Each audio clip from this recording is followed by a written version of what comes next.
waxati naa ndaganalub góor jigéen du am ci réew mi na leer sàmm jikko yi ñoo ko daal di xam le Tribune yéen kaay daal di may xamal ne niki tey day daañu dem te assemblée nationale foofu sax nag daal di fay yóbbu loi boo xam ne dana criminaliser ngóor jigéen maanaam ku ñu jàpp ngay def acte contre nature yëfi góor jigéen dan lay jàppee comme reykatu nit yéen kaay des médias bi ne Sénégal kay lobby bi nga xam ne ñoo fi bëgg daganal góor jigéen lay xeexal légalisation homosexualité duñu ko nangu ci réew mi Aïssata Tall Sall mel ni ku naan leen bu leen sonn bu leen tàyyi ndax mukk réewum Sénégal du mës a nangu ndaganalub góor jigéen ci réew mi Mamadou Lamine Diallo ci 24 heures yéene kaay ne lobby baa foor de ñayoor góor jigéen di leen sàmm ci réew mi ñoo am doole yéene kaay bi ba tey di ma xamal ne Babacar Mbuub imam Matar Sarr imam Babacar Silla ak ñamu àndal tey ci assemblée nationale la ñu jëm déposé fa loi ba député yii di Mamadou Lamine Diallo Moustapha Guirassy ak Cheikh Bamba Dièye Alioune Souaré daañu nekk ca rendez-vous ba jàppale leen ca Jamra it di woo askan wi ne nañu xamal dëgg-dëgg góor jigéen yi ne leen seen lobby bi ëppul doole askanu Sénégal ak ngëm-ngëmam Tribune daal di may xamal ne kilifa génn na kaso Vox Populi ne kilifa dafa génn kaso député Mamadou Sall dugg source aane ma député Mamadou Sall kay moom rek duggul ñaar ñu bokk Benno Bokk Yaakaar ñoo nekk ci kaso bi muy député bii di Mamadou Sall ak itam parlementaire ba woon di Sadio Dansokho juróom ci ñaawteef ñu leen koy toppee bokk na ci nag luubal ay passeport diplomatique yéen kaay bi ne ma beneen député bi moom di Boubacar Biaye jotagul convocation source aane ma ci coowal passeport diplomatique ba tey beneen gendarme yi nga xam ni jàppoon nañu leen yóbbu nañ leen ci 8e cabinet waa section recherche ak waa division des investigations criminelles la bokk enquête ba ñaar ci PV source aane ma mang ca loxol procureur ñoom gendarme yéen ca téye nag dañoo weddi mbir mi waaye waa jin te njëkkoon jàpp moo wéy di leen te tudd te di leen taxal rek libération ne ma fu nu jëm ak Sénégal ñaari inspecteur trésor yi nga xam ne dañoo luubal koppar mu toll ci ñeenti milliards juróom benn téeméer ak juróom ñett fukk ak juróomi millions yu toftal ñeen fukki junni ak juróom ñaar yu toftal téeméer ak juróom ñeen fukk ak juróom ñetti dërëm lii la ñaari inspecteur yu trésor yi daal di luubal ku ci nekk ci ñoom lu ëpp ñaari milliards daal di nga koy lekk kenn ki diggante 2015 ak 2021 kenn ki moom diggante 2020 ak 2021 la lekk mooy ka nekkoon Ndar nga foog ni réew mi dëggul liggéeyu jàmbur l'évidence yéene kaay ne ma demal ca Tahirou Sarr ak i scandalam boo maytul moom it daanu yëri mbiram scandale yaa ngay tegloo ci moom xoolal ma flan bu mamel ba nga xam ni barki Dembo Njaay lañ ko jiñ suufuk jàmbur évidence moo taxit daal di may xamal ne Tahirou Sarr day mi ngi ci guddi gu bër setagul critique yéene kaay daal di may xamal ne scandale toujours scandale partout scandale yi day mi ngi mel ni tulleeg maale ci réewum Sénégal société nationale yi ngay am scandale bu ci mel ni poste ña ngi fay sàcc milliards Sarr ña ngi fay tudd 200 milliards IPRES Sodefitex LONASE ñu fay tudd 1 milliard ak xaaj Tribune yéene kaay mel ni ku naan man du mujjee fenn de yile scandale boo moytul du mujjee fenn ndax itam bari na fi ñu fi defoon scandale waaye dafa mel ni nguur gi daf leen di jàppale gestion sobre et vertueuse bi moo mujjee gestion bu ànd ak coupe scandale waaye scandale yoo xam ne gars yi dafa mel nag dañ cay génn Tribune daal di may xamal ba tey ne beneenu scandale mi ngi nii de commerçant ya nekk ca Caaroy gaar nee ñu teer bi daf leen teree liggéey seenug bakkan lan ca gar direct news daal di may xamal ne yëngu-yëngu yi daal dinay amati ca UCAD gannaaw étudiant yi ñay liggéey ca UCAD ñoo tàmbalee mere ba futtu directeur ba te boo moytuwul daañu soobu ci fitna gi kañ lay jeex président Macky Sall ci Tribune yéeni kaay mel ni ku naan ñu léegi rek gaz beeg pétrole bi léegi mu tàmbalee génn te séddale mi it léegi mu tàmbali ci réew mi Dakar Times ne laataa loolu Macky Sall daal dinay ànd na ci ñu daal di xoolaat Sarr waaye itam xool ne séddalee mbir yi critique yéeni kaay dama ca wàllu pétrole ma Macky Sall lañ ca séddale ga bëgg na kenn bañ ko wumpale ñëpp am ko l'enquête quotidien daal di may xamal ne séddale bu wuuteeg séddale mbukki la Macky Sall bëgg ci pétrole beeg gaz bi fii ak fanweeri at lu toll ci juróom-ñaari téeméeri milliards ci recette daanu ko am atu yàlla sàkk ci pétrole beeg gaz bi Macky Sall waaye ne déet buñ gis pétrole beeg gaz bi bay laaj yokkuteem salaire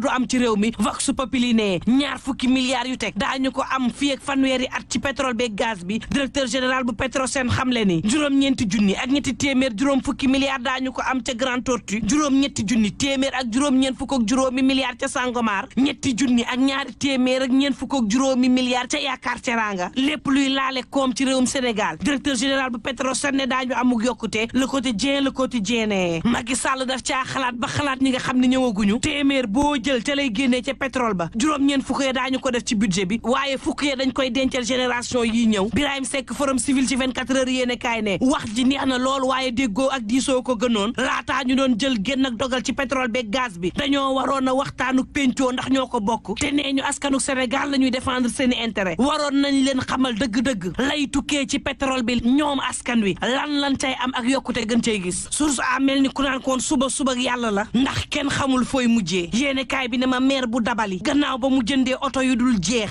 ay motoog lépp loo xam ne dina waajal campagne am préparé ngir waajal élection locale yi ab crise la daal di am faatu ci saasi looloy jaam ak pexem yàlla ak dogalam bu leen fàtte ni coronavirus moom it mi ngi ci réew mi te day faat yendu leen ak jaam mbokk yi coronavirus mi ngi ci réew mi te day faat.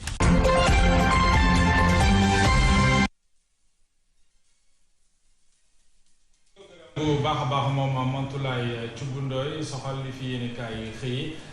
ngeen ko itam taataan ci xibaaru digg bëccëg bi ci ñaari waxtu jotee